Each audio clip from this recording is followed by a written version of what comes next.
ಆತ್ಮೀಯ ವಿದ್ಯಾರ್ಥಿ ಮಿತ್ರರೇ, ನಾವು ಇವತ್ತು ಕನ್ನಡ ಭಾಷೆಗೆ ಸಂಬಂಧಪಟ್ಟ ಕವಿ ಲೇಖಕರ ಬಗ್ಗೆ ಕುರಿತು ಅಧ್ಯಯನ ಮಾಡೋಣ.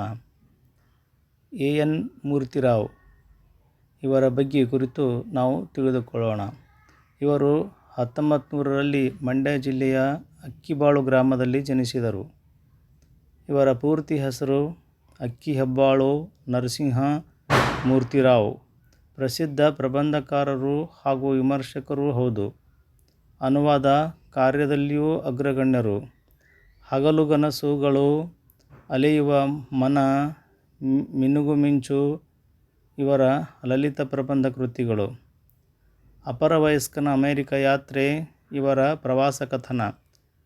ಶೇಕ್ಸ್ಪಿಯರ್, ಮಾಸ್ತಿ ಇವರ ಕಥೆಗಳು ಸಾಹಿತ್ಯ ಮತ್ತು ಸತ್ಯ. ಬಿ. ಎಂ. ಶ್ರೀಕಂಠಯ್ಯ ಮೊದಲಾದವು ವಿಮರ್ಶಾತ್ಮಕ ಪ್ರಬಂಧಗಳು. ವ್ಯಕ್ತಿಚಿತ್ರ, ಪತ್ರಸಾಹಿತ್ಯ, ಚಿತ್ರಗಳು, ಪತ್ರಗಳು, ಆತ್ಮಕಥೆ.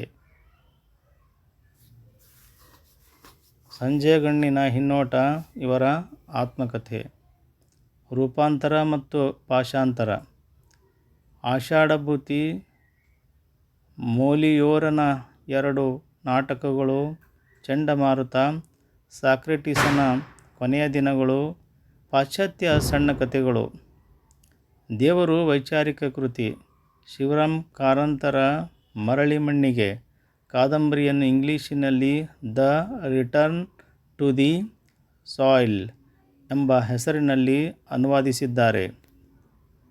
1984ರಲ್ಲಿ ಕೈವಾರದಲ್ಲಿ ಜರುಗಿದ 59ನೇ ಅಖಿಲ ಭಾರತ ಕನ್ನಡ ಸಾಹಿತ್ಯ ಸಮ್ಮೇಳನದ ಅಧ್ಯಕ್ಷರಾದರು. ಇವರ ಚಿತ್ರಗಳು, ಪತ್ರಗಳು ಕೃತಿಗೆ ಕೇಂದ್ರ ಸಾಹಿತ್ಯ ಅಕಾಡೆಮಿ ಪ್ರಶಸ್ತಿ ಲಭಿಸಿದೆ.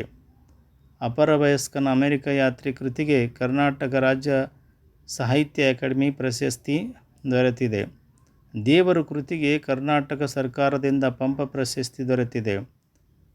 ಮೈಸೂರು ವಿವಿ ಪ್ರಾಧ್ಯಾಪಕರಾಗಿ ಸೇವೆ ಸಲ್ಲಿಸಿದ ಇವರು ಕನ್ನಡ ಮತ್ತು ಸಂಸ್ಕೃತ ಇಲಾಖೆ ನಿರ್ದೇಶಕರಾಗಿ ಸೇವೆ ಸಲ್ಲಿಸಿದ್ದಾರೆ. ಇವರು 23/8/2003ರಂದು ನಿಧನರಾದರು. ಧನ್ಯವಾದಗಳು.